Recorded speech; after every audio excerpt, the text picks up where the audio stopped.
Welcome to the party. I'm not here right now, but I want you to listen very carefully. These guys are very funny, so pay attention. Enough talk. It's showtime.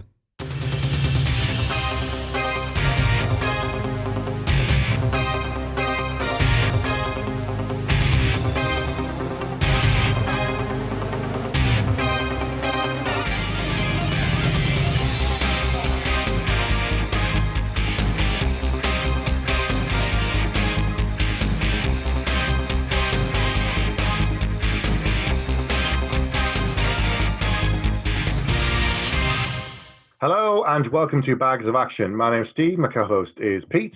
Hello. This episode we're talking about Angel Has Fallen from 2019. Now this is the third Mike Banning Fallen film. We reviewed the first one, Olympus Has Fallen? Olympus Has Fallen, yeah. We reviewed that a while ago. And since then I've gone on to watch the second one, London Has Fallen. But I think, didn't you've jumped straight from first to I third. did in fact assume that I could miss the second one and I wouldn't have missed any critical plot points. No, he's still the same guy doing the same kind of things. Doing exactly the same thing with the same president. Pretty much. So if anyone who's been listening long enough to have heard the original may remember. So I gave this film, the original film, the Olympus Has Fallen film, 1 bag of action out of 5. Right. Whereas you gave it 3 bags out of 5. I think one's really harsh. I think in retrospect you may be right, considering some of the other rubbish that I watched.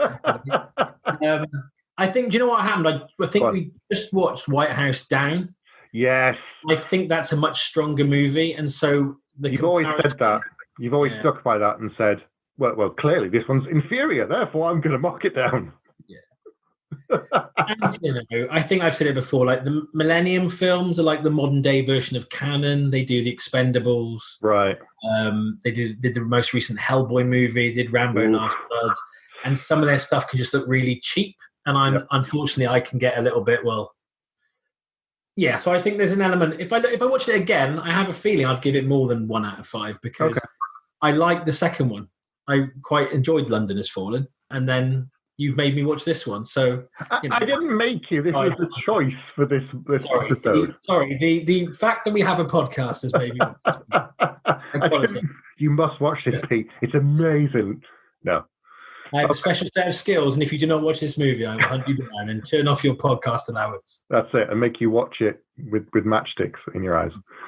Okay, so this is the third outing of Mike Banning, and I'm going to say this now. We're going to spoil the film, so if you've not seen it, pause and come back, but we're going to spoil it.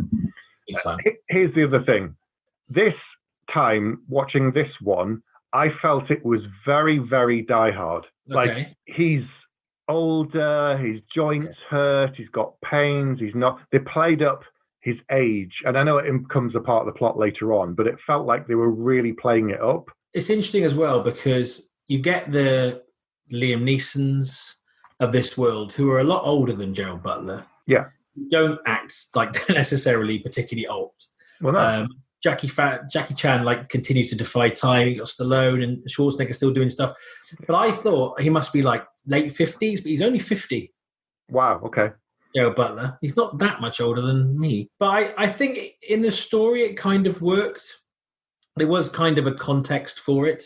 Yeah. Because up until now he's been pretty untouchable. And I think, it's interesting because there's a different director this time. Like all 3 films have had different directors. So this one is someone called Rick Roman Waugh, who I've never heard of before. He's done films Shot Caller Snitch, which is a Dwayne Johnson movie, and Felon. And then the director co-wrote it with Matt Cook, who wrote The Informer and Patriots Day. But then quite a big name was the third writer on this movie. Go on. Robert Mark Kamen. So he wrote The Karate Kid, 1, 2, and 3, Columbiana, wow. Taken, The Transporter, and The Fifth Element. Wow, okay. That is quite a track record there. Yeah. And it's interesting. I think it's only Morgan Freeman, I think, that returned from the previous ones because they recast the wife in this movie. So Radha Mitchell from the Riddick movies was in the first 2. Yep. And she's replaced here by Piper Perabo from Looper and Coyote Ugly. And there's a really good cast, actually. That's what these films are very good at doing, is getting There's even somebody from The Last Kingdom, which I know we'd both watch in there as well. Yeah. But this film, it did feel like they've moved stuff on. They've made him a much older man. They're showing that time is passing and that, he can't do everything that he could before. And they were playing it up. And it did have that kind of, I don't know, we said, Jerry action is what we've called the kind of Liam Neeson films and that sort of thing, where it's an older man doing action and they can get away with it because they've got experience and so on. But they lent into it really heavily for this film for a couple of plot points. It was okay. I didn't mind it, especially when the action did happen. They didn't have him wincing and, taking pills. And when the action started, he just got going and it just carried on until, it stopped. He just adapted. But the cast in this film is amazing. However, two of the cast, as soon as their names came up, I was like, oh, okay, you're the villains then. That is one thing I would say about this film is I was like, okay, you and you, exactly. I know the two people you mean. We are going to spoil, but let's not do it just yet. But it's like, okay, so you did it and you're the person that hired them and it was within seconds. And it's like, and that did rob me of a lot because the film, there's a couple of minor surprises later in the story. Right. Including a bit of casting. A name I don't think I saw at the start of the credits, and the name of the person who, we'll go on to it later, but I think stole the film and kind of made it far superior to the first one, just by their very presence. I think when you've got a film that's this predictable anyway, casting really kind of archetypally can be a real problem. If they'd mixed it up, if they kind of like Jada Pinkett Smith is in this, if she'd been the villain rather than the FBI agent, or Lance Reddick, who's from John Wick, and of course was in White House Down, interestingly enough, to jump franchise when they didn't make any more of those. Yeah, I think because Danny Houston's in this, who's really good, and Tim Blake Nelson, and Joseph Milsom from The Last Kingdom, who I didn't recognise for ages. I was like, oh, that's what he's from. But yeah, it's a really good cast, like with Morgan Freeman as well. It's like, I remember what I said about the first film was it felt like these bigger name actors were just kind of phoning it in. Right. But I didn't get that sense in the second one, and I didn't get that sense here either. I did feel like they were, playing fully rounded characters to a greater extent than before, I think. Yeah.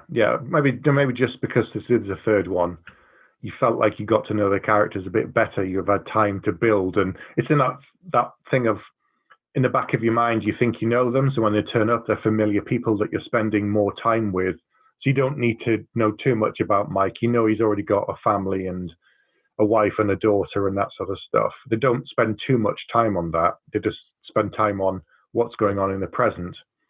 And if you've not seen the other two films, it's not a huge problem. I haven't seen the second one. I'm sure I've not missed anything critical. No, my wife walked in about 20 minutes into this and went, and she watched about half an hour and was like, I would have watched that with you. And I'm like, but you haven't seen the other two? She went, I think I've caught up. In fairness, she watched a YouTube video that showed you the first 7 seasons of Game of Thrones and then watched the last season with me. No. And could still remember people's names and who they were to each other better than I could. Wow. So but that was quite, I was like, you really want to watch? Yeah, everyone's talking about it. I might as well watch the last season. I'm like, oh no, all the stuff that she missed from not watching it and reading a summary. Ouch. As a completist, it made me feel a little bit... This is why you had to watch the second one before this one, and I was like, no, I'll skip it. As I think I've said before, I learned my lesson when I saw Highlander 2 in the cinema, having not seen Highlander, and then watched Highlander later, and that taught me a very valuable life lesson. That shaped the rest of your life, Pete, is what you're saying. If you don't do things in order, you end up watching Highlander 2. It's true, and nobody wants that. Not even the people who made Highlander 2. Not even Michael Ironside wants to watch it again. No, or Christopher Lambert. Or Christophe Lambert. Anyway, so despite the slightly predictable part of who the villain was, which was in some ways a little disappointing, we've said that, it was Danny Houston who plays Wade Jennings. I don't know, I'd hoped for a bit more. I know these films aren't that cerebral. As you said, your wife walked in every 20 minutes and she could follow what was going along. But I'd hoped there'd be a bit more of a twist, as you said, that they'd shown you these characters, they've shown you who it is, and they just took a left turn. So you suddenly weren't just going, oh, okay, I know what's going on now. They could actually have surprised you. I think as well, it's not long ago that we rewatched The Rock.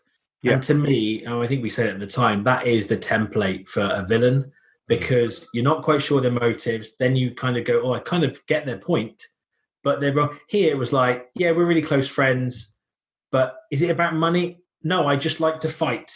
It was just really muddy, didn't you think? It was a bit like, I would just want to, you could have just had a fight with him anyway, without, it's just weird. I mean, I loved, when I saw the trailer for this, I think I saw it on the big screen, it did make me go, oh, okay. A third film where he's on the run, the age-old kind of hunter becomes the hunted thing, making him, trying to lean into the fugitive, with Jada Pinkett Smith essentially being Tommy Lee Jones. Yeah. I quite like that, but I don't know about you. It didn't really completely fulfill the premise for me. He just kind of ran around a lot in the woods. It also is very much Taken 3. First time it was his daughter, second time was his wife, third time he's on the run. Yeah, true. They've just done that the same thing with this. So we've blown up the White House. We've blown up London. What's next? Sydney? Nah, let's not do another city. A plane? No, we've done that. What else can we do? Oh, yes, himself. Right, yes. And I think that's an element of why they kind of gave him kind of PTSD and some aches and pains, should we say. Yeah. I think an element of that was like, because if he was as on his game as he was in the first two films, then potentially it would have just been too easy for him. As it is, it's not that hard, if I'm honest. But what I did like, actually, the opening to the film was quite good. This kind of slow-mo, as if he was on a mission, but you realize it's a training exercise. And then he gets shot by his so-called friend. And you kind of go, oh, okay, this guy, in my head, this guy is like the best at what he does. And he's potentially going to take a desk job to be head of the Secret Service. And then you go, oh, okay, he's out of sorts. Which that did. I mean, I wish it didn't pay off as well as I hoped, but opening, so the opening kind of up until he goes on the run wasn't too bad at all. Yeah, because at the very beginning, they basically telegraph what the rest of the film is going to be, because he takes out about 20 guys before his friend catches him. Yeah. And the end of the film is he takes out 20 guys before he has the one-to-one with his mate. True. So, I know we have callbacks, but that's ridiculous. That's just the film in two sentences. That's exactly the same thing. It means he didn't have to do a rehearsal, because the first bit is a rehearsal for the end. Yeah, except one's in a building and one's on a converted army base that's now a training ground. Well, that was also disappointing as well. We've got this throughout the film. You keep seeing Dan Houston's character, Wade, in his secret lab that's kind of soundproof walls and everything, and it looks really fancy and high-tech. I was convinced that was going to be on a boat or on a plane somewhere, and it's like, oh, where is it? Oh, it's just in this cargo container on the base. Yeah. Oh, okay. Because when they said, oh, the FBI is going to go and call on him, I was sure that they were going to get there, and they wouldn't be there. The place would be empty. Or they'd be like, oh, there's some kind of transmitter. It's transmitting to some off-site location. Where? We don't know. It's been bounced around the globe, 10 times. He just comes out, hello. See, and then just kills them. Under a volcano would have been good. Yes, absolutely. Yeah. A bit of a moustache twirling to do. Something, but he just comes out and shoots them and walks back in. I was like, oh, didn't handle that very well. He's like, we have to burn the site now. I'm thinking, really? You couldn't have come up with a better plan than that? You've got a really complicated plan for framing Mike with DNA and all of the money in his accounts and all of that. And first chance the FBI turns up, you just kill them. Yeah, I thought that was really odd. It's like you've just basically... And there was a little bit of like this niggle between the vice president, who is, again, we are spoiling, who is the person who kind of hired them. Yeah. There was these little kind of niggles between them. Oh, they're not really agreeing with each other, but it didn't really make much sense. No. I say, it was also, he's on the run. And first of all, I didn't believe that anyone would think he did it at all. Yep. I was like, you wouldn't think that. You'd straight away smell a rat. And then yeah, like you say, once things kind of got a bit shaky, they just started shooting people and basically just. And he was like, "It's not about the money. It's not about the mission. It's just about." And it just felt like a really stupid idea, and it didn't. I didn't understand his character at all. Wade. I'm like, was he really his friend?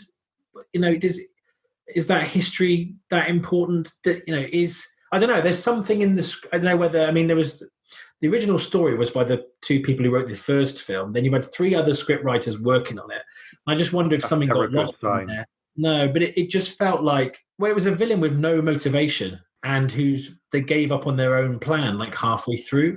I guess so. Playing devil's advocate, I guess the motivation was they start a war in a bunch of other places. The VP has signed off on the use of private contractors instead of just the army, and therefore he gets his money. But more than that, he gets his war, which is what he wants. Which is the only place he's got an identity, which I guess they do. Yeah. Old lions and all that stuff he keeps talking about and saying, they've got to do what they do. And, they can't rest and just not fight because that's all he knows how to do. And it's a bit weird that, the world's moved on and rather than trying to adapt, he's like, nope, we're just going to create more war. So therefore we can still keep doing what we do. So it's a bit of a weird mentality. Actually, now that you explain it like that, then I'm gonna jump straight to the person who I think makes this movie. Go on. Nick Nolte. So Nick Nolte turns up as essentially someone had watched The Last Crusade, I think the night before. They did this script and went, oh, do you know what's missing? You're my son. That's about it. But didn't you think it was I thought it felt like, I was waiting for him to call him Junior. It was quite similar. But I quite like what they did with him. So he's an ex-army guy. He's off the grid, although he's not off the grid because they find him really easily. And where he goes on the run just happens to be near enough to his dad's in his lorry. But I like the fact he's an ex-army and he used to be in the war, and he's kind of the opposite of Wade. He talks about the price of war. He talks about, and then there are some clever parallels with reality. There's talk of Russian interference in the elections. Yep. The vice president's slogan is "Make the country stronger again," which is pretty close. I didn't like the fact that they kind of photoshopped or comped in Morgan Freeman to the G20 summit. With that was funny, standing right next to Putin. That was a bit weird.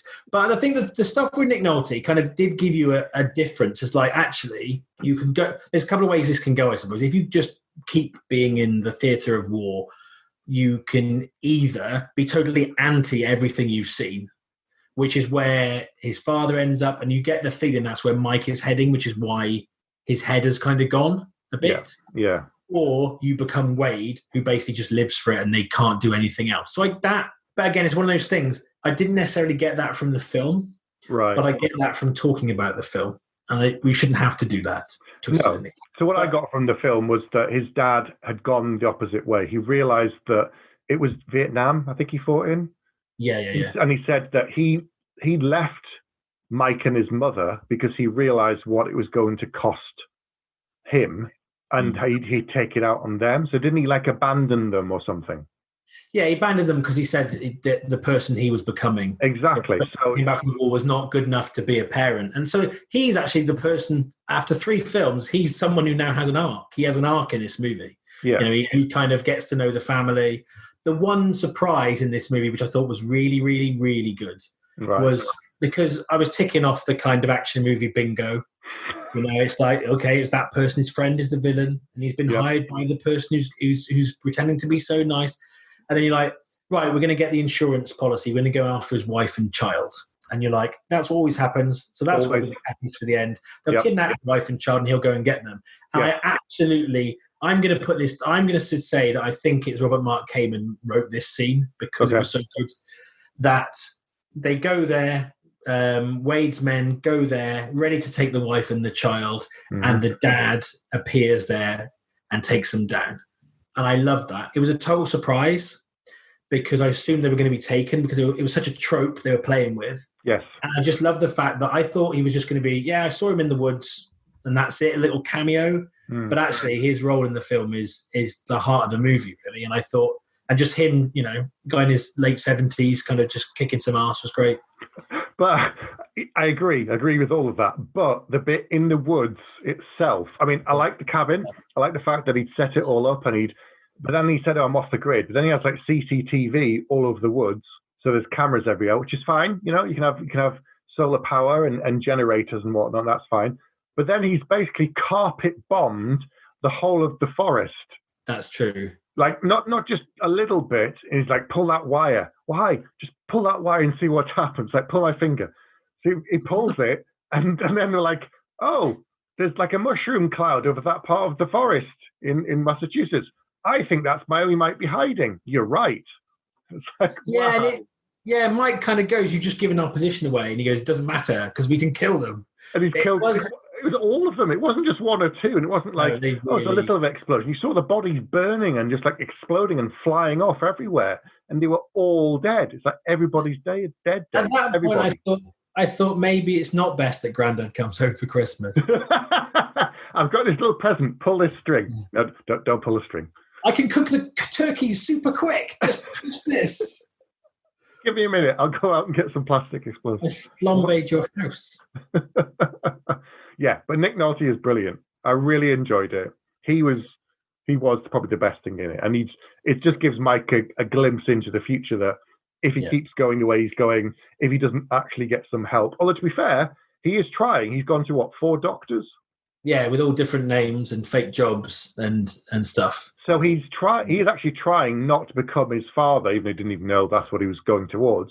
And he is trying to sort it. He just wasn't telling his wife about it. So he's gone to different neurologists who've said, you're suffering from various problems, you need some help. But, I guess he got there in the end. But yeah, and I think at the end it was a bit laboured. They have this kind of, I mean, I am an advocate of helping people with mental health issues, but I don't know, didn't you feel it was for the type of movie it was almost like you really should get help. If you have a problem, you should see someone. It just, I don't know, it was very weird kind of modern spin on things. It just felt a little bit, not overplayed, it just felt a bit clumsy. Right. Yeah, I guess they're trying to send a message. Yes. But in this kind of film, I don't know. It doesn't really, this isn't a deep and meaningful film that's going to change your life. Well, I don't, or have that kind of thematically growing through I guess the downside of all 3 films are different directors and different writers is they're all putting their own stamp on it. I mean, it's clever. It's like, I mean, he has, I guess, you look at the Fallen, maybe the Fallen is just his inability to cope, I suppose. But I think it's being cleverer than it actually is. Well, for a trilogy with 3 different directors and the same characters, it's still more cohesive than the new Star Wars trilogy. So, burn, but true. Yeah, well, that's probably valid points. There's an arc to the characters. Everything moves forward. There's recurring actors that come back, and it all makes sense. It's a valid point. Job done. Anyway. What did you think about the final sort of big battle scene in the building? Some of it was good, and then the actual fight between the 2 of them was a real anticlimax, I thought. I just thought it was quite easy to take him down. It was also the world's cheapest looking set, which I know I'm not supposed to comment on. On the roof? Yeah, on the roof. Right. A giant Playmobil set. And that really took me out of the movie. The same as like some of the kind of times they're driving in cars, you're blatantly not in that car. Wow. But it's a lower budget film of its type. I think it was. I mean, him getting his kind of. I don't know. I was hoping there'd be something that he couldn't do at the start that he managed to do later. Right. Because it was just he was a bit tired, and he needed his tablets. True. No, I thought him taking the people out was pretty efficient. I think the challenge with these movies in the 5 years since the first, or 7 years, sorry, since the first one, right, is that the action in other films has been stepped up so much in a world with like the Old Guard and the John Wick stuff and all the kind of the new and Extraction, the new wave of kind of stuntman-led films. Yep. That even things that would have been, if this came out in the 80s, that whole sequence would have looked amazing. But I think because so much other stuff has gone in a bigger, kind of more stylized direction, I just don't know. It just felt a bit like, yeah, you're shooting some people. Do you know what I mean? Pete's not impressed. I don't know. What did you think? In contrast, wow, how could I follow that? Okay, so we're jumping all over as you always do. The final battle when they go in that office building. Mm-hmm. So he's got a plan. He knows that he looks at the floor plan and says they're going to come in here, and he plans it all out. And then they move those blocks that can't be, which is good. And they position the guys around the corner and said, right, you go here. Don't let them flank you. We're going to go into this office. And there's the whole bait and switch, which was clever. I liked that. That was good.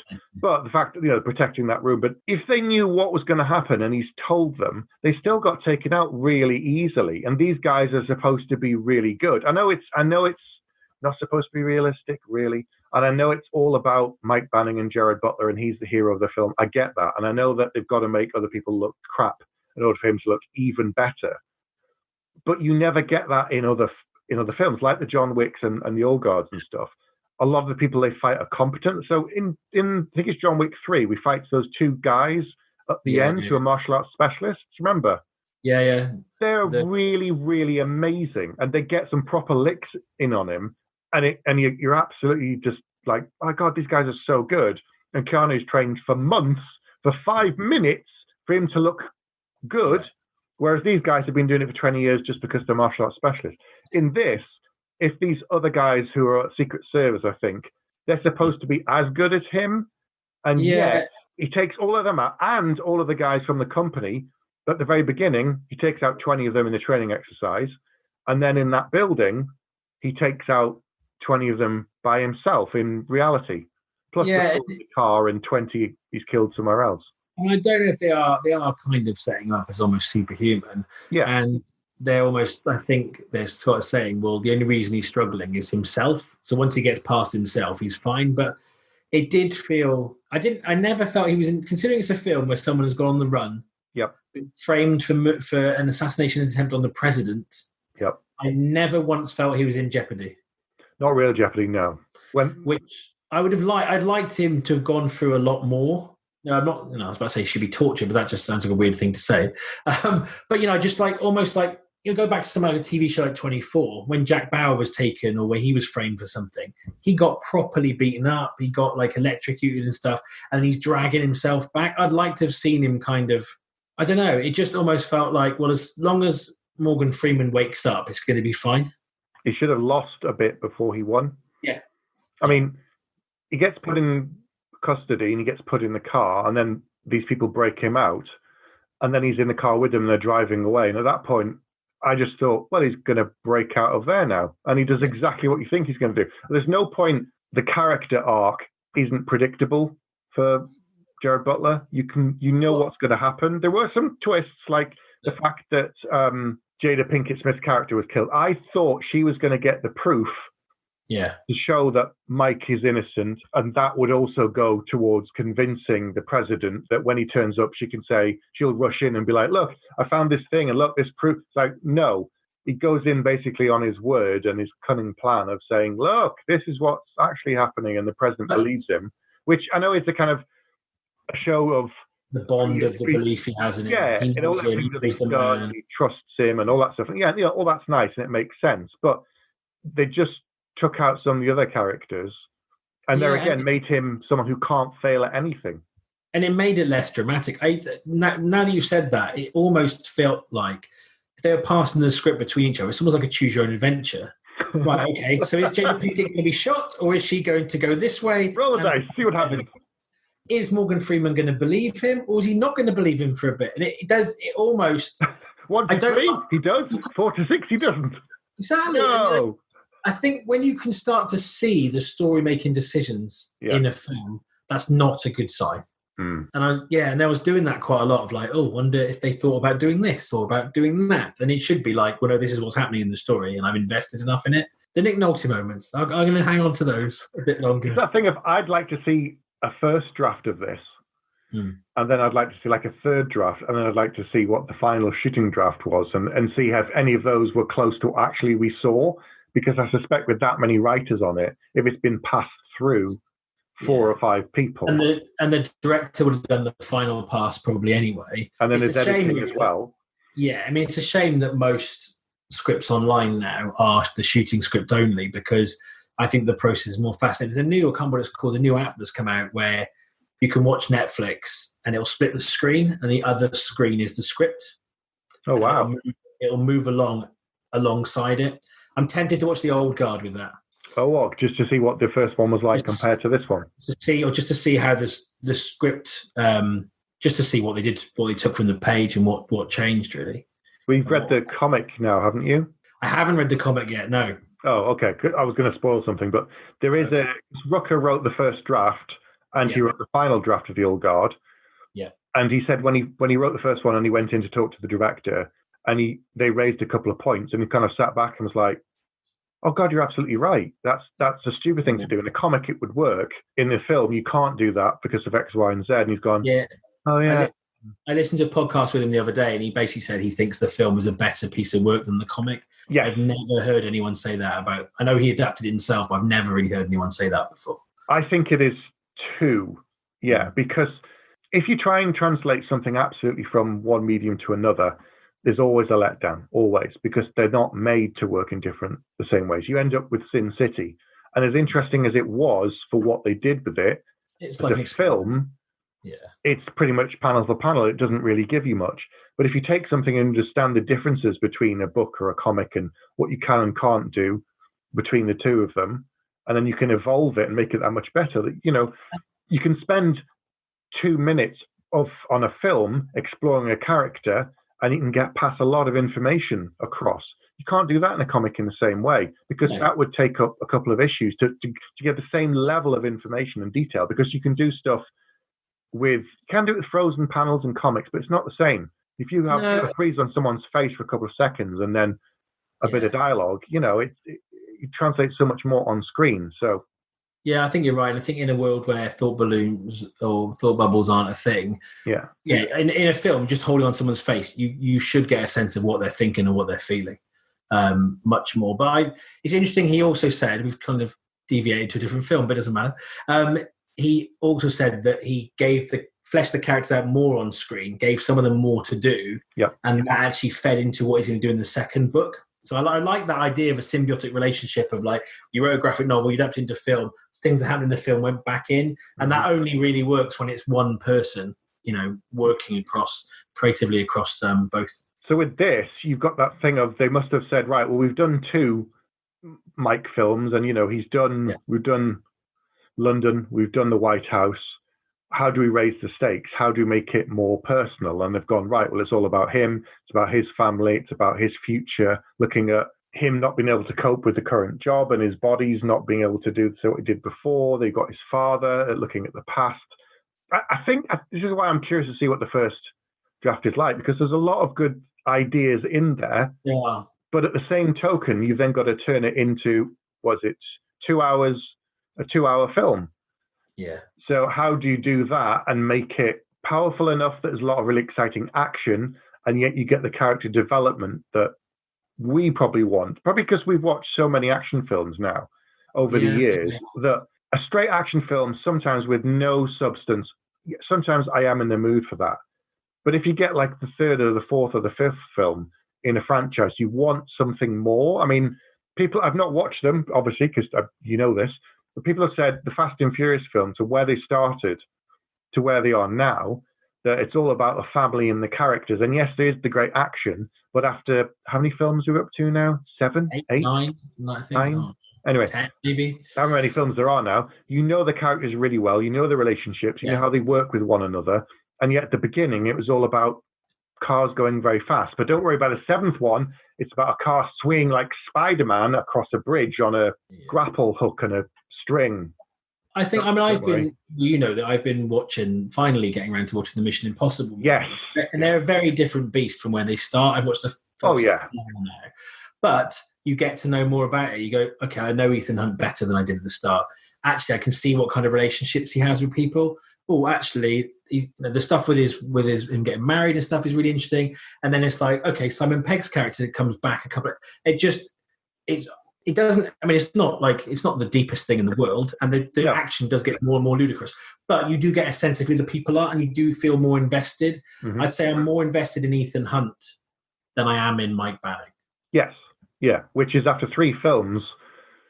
I mean, after the first one, they knew that it had done really well. They were going to do the second one, and at that point, they should have planned and said, okay, if we get a second one that does really well, let's plant some seeds that we could pay off in the third one, assuming we get a third one. If they don't get a third one, there's stuff in there that they don't need to pull necessarily on.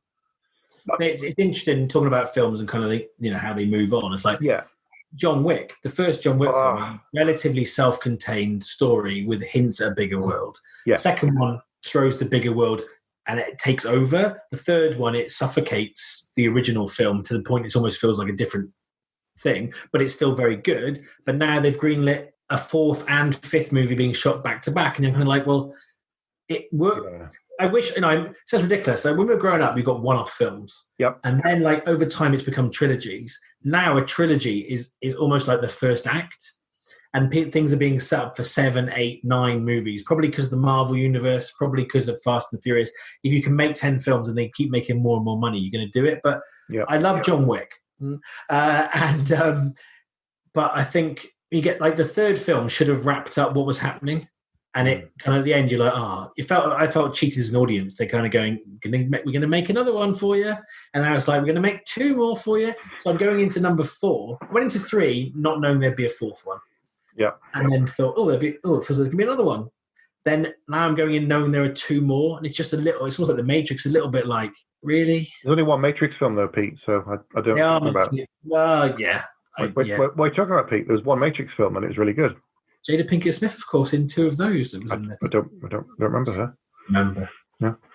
Yeah. It's that thing of, if they do another one of these, I don't think they're going to. In saying that, I don't even know what the stats were like on this one. You'll have to look them up. But I hoped that if they knew that first one had done well and then they start working on the second one, what they should have said is, right, let's plant some seeds. Let's throw some lines in about his father in the second one. Is there anything about his father in the second one? I don't think his father's mentioned in the first or second film. There you go. Could have planted stuff about that, planted stuff about him having trouble being a father and not wanting to repeat the messages of the past and things that happened to him with his father not being there. Little things like that you could sprinkle all the way through, little bits and pieces that add stuff to the character, that add mention his my old friend Wade, him back in the day, he's on the phone or something, you don't hear the voice, or who's that on the phone, and that's it, that's all you need to do. And then when he gets to the third one, it's like, oh, Wade, we know him. We've heard about him. Yeah, I mean, I know, obviously you haven't seen the second one, but I watched this and I thought, has he been in the other films and I've forgotten? But they keep adding new cast members and then it's that retcon thing of yes, this has happened before you saw it. I've been, one day we'll do a TV episode, but I've been watching Into the Badlands, which is, I know. Finally. And loving it. Good. But that show does suffer from retcon syndrome, where they go, this character's popular, let's link them to something else. Or we need to cast a really good fighter, let's make it something to do with their past. And it relies heavily on flashback. And at times I'm like, you didn't plan this stuff, guys. But there are other times I go, however, it's done with such confidence and it's such a stylized show, I don't care. But when you're watching something like this, which is much more real world, I know what you mean. It's a bit frustrating. But I guess, could you have known in 2013 you'd end up getting somebody to cast his dad? Maybe not. And maybe this is how modern filmmaking works now. You pass the baton on to new people and they do something with it, which can be interesting. But when the most interesting things in this film were all things that we knew nothing about prior to the third movie. So this friendship and his father. Mm-hmm. And because you lose the core relationship with his wife because they've recast the actress, you also lose the relationship with the president because most of the film he's in a coma. Yes. So it's relying on him running around a lot. I mean, I liked some. We seem to be quite negative on it. So I like the action in this film. I did like some of the car chases. I liked the fact that lorry crash was good. Yeah, the lorry was good. He took out a number of people when he was in the lorry, and then he knew there's 2 guys at the gas station as well. Oh, yes. And I thought wow, if this film is now, he's the most wanted man in America, which you obviously would be if you tried to assassinate the president, although I thought they released identity ridiculously quickly. But I thought it was going to be basically him hunted by loads of members of the public. Ooh, that would have been interesting. Yeah, because it's like this first guy is going to shoot him and he takes him down really easily. Yep. And the second guy, and he takes his truck. And I thought, if it had these kind of, a bit like you're seeing in Portland at the moment, these kind of armed militias of people, It's like John I think Wick 3, except that instead of a trained mercenaries, you've got the general public hunting. Yeah, it's the general public who think they're soldiers. Mm-hmm. That would have been. Oh, I want to see that film. Go and write that one. Go and write that one, Pete. Although I guess he would have found it very easy to take them out.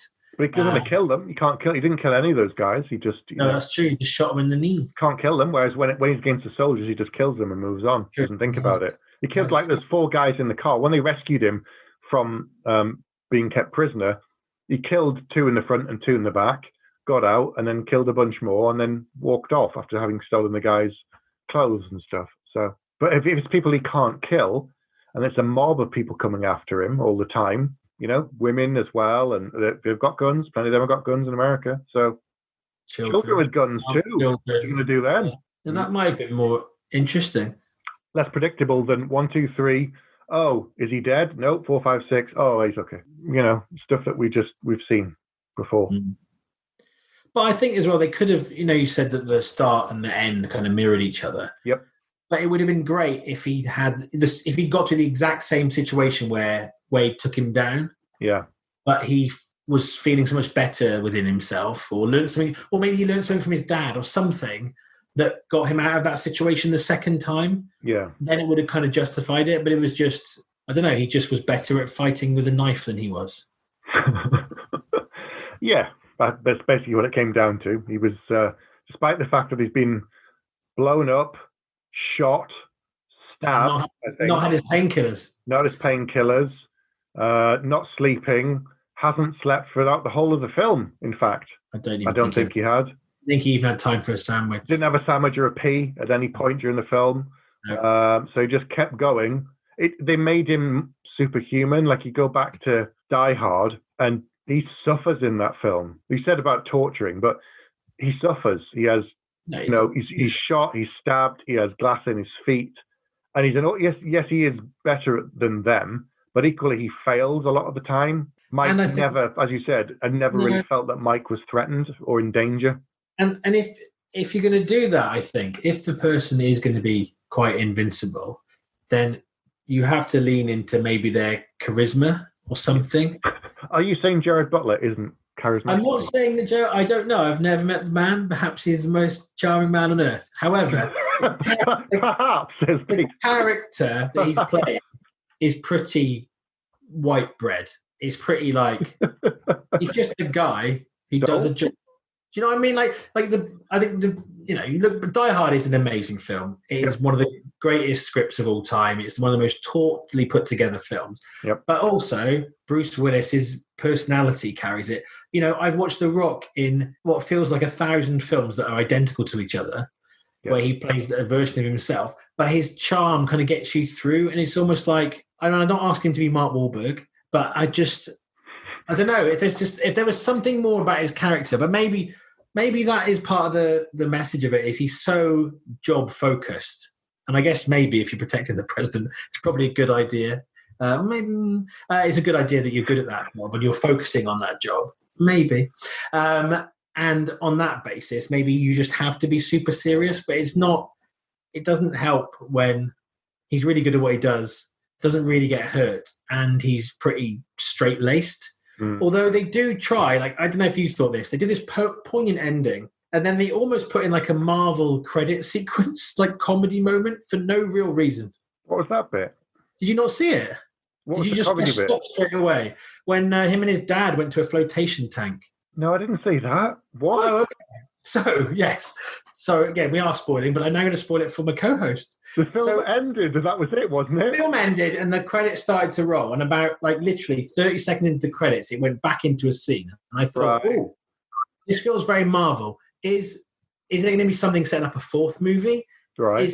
What's going to happen? And basically, the dad comes to visit, and is like, oh, how are you getting on with all your therapy and stuff? Oh, maybe that's why you didn't think what I thought earlier. And he's like, oh, yes, I've got to get my head straight. And he goes, you need to get your head straight too, Dad. Let's do it together. And they go off to this place and they get put in a flotation tank each with all this hypnotic music. You're making this up. No, I'm not. I promise you. I wasn't even drinking or anything. And then they're both there and it's new age. In chunks. in both they're in trunks. Yeah, you get to see. Yeah, they're both in their trunks, like a very old Nick Nolte. He's 78. Come on, Yeah. give the man a break. It worked in The Mandalorian because it wasn't him on camera. I've spoken. I have. And so anyway, they get in these flotation tanks, and they're both like, and he's like, "This is ridiculous." And then Mike finds a personality and says, "Oh, just go with it; it'll be fine." And then they turn the lights off, and it goes pitch black. And over the credits, then you've got Nick Nolte's character, which feels like an ad lib, just saying he wants to get out of there and he doesn't want to be in the dark. And you don't believe me, do you? I promise you. If anyone is listening to this has already seen this film, please send us a stamped address postcard or a comment on or YouTube, just comment that or something. That makes more sense. Tweet is probably better. A pigeon, anything, a smoke signal. Just let me know that I'm not going mad. But it was the most this is a very straight played action movie. Yeah. And then it was very bizarre. I've got to go back and watch this now. I have to go back and watch this. I'm absolutely amazed that you haven't made it stop. I promise you that's what happened. So the bit I was saying earlier about how they lean into being really earnest about mental health, I think is in that end scene that you didn't see. No. Wow. Okay, that... Enough with the yak. What is your score? That's changed my score. Has it? Wow, gosh. Okay. Are we ready to do some scores? I think so. I think so. I think you should go first. Me? Okay, so let's think. I gave the first in this trilogy 1 bag. What you did say that was a bit harsh. I think it was a bit harsh. I much prefer the second one. I probably would have given that a 3. So here we are with the third. And I'm wavering, and I always waver because I'm torn between a 2 and a 3. No, do you know what? No, we could see the script on the... You could... If you can see the workings out, it's not a maths test, it's a movie. And on the basis that we could see the workings out, although it was a competent enough action movie and Nick Nolte raised it, Morgan Freeman put in a great performance, I thought, and it was a really good cast. And Gerald Butler was there. And he was there. I think I'm going to give this 2 bags of action out of 5. Okay. All right. So, I haven't seen the second one. I don't think I'm really missing any. You haven't seen the end of this one? I haven't seen the end of this one. Apparently, the credits came up and I turned the film off. What was I thinking? I watched it on Amazon. I think it was Amazon. Yeah, it's Amazon. It does that countdown thing, and I was like, off. So that was it. I didn't think to look for a mid-credits sequence. Anyway, I want to go back and watch that now. I'm really baffled. So the film was a bit predictable because they tell you what's going to happen in the film by showing you at the very beginning, and it happens exactly the same at the end. As you said, we could see the workings out. We knew what was coming because you could just follow it. I didn't really feel that the character was in danger at any real point. He was never under serious threat. There was a couple of nice twists. The family being under threat, being saved by Nick Nolte. Nick Nolte was the best thing in it. We didn't mention Lance Reddick, who played David Gentry, the boss of the Secret Service. He's always brilliant in everything. I've been watching him in Bosch for the last 6 years, and before that, Fringe, and before that, something else. He's always good. Morgan Freeman felt a little bit like he was phoning it in. But then again, to be fair, in this kind of a film, he's not really doing the speech from Shawshank Redemption. So he was asleep for an hour. Yeah, they did just put him in the bed and he dozed off, and they said, I thought he's supposed to talk. No, just say he's in a coma instead. He's old, let him rest. Okay. It was all right. We've seen better. And given that this is the third one in the franchise, and given that it was only made in 2019, I expected more from it. Maybe I'm expecting too much because it's an action film. But for a modern action film, we've come to expect a lot more. I mean, we've gone back and watched some films from the 80s and 90s. And some of the 80s ones hold up. A lot of them don't. They really don't for various reasons. And the same in the 90s. And it has to evolve. You have to have moved on.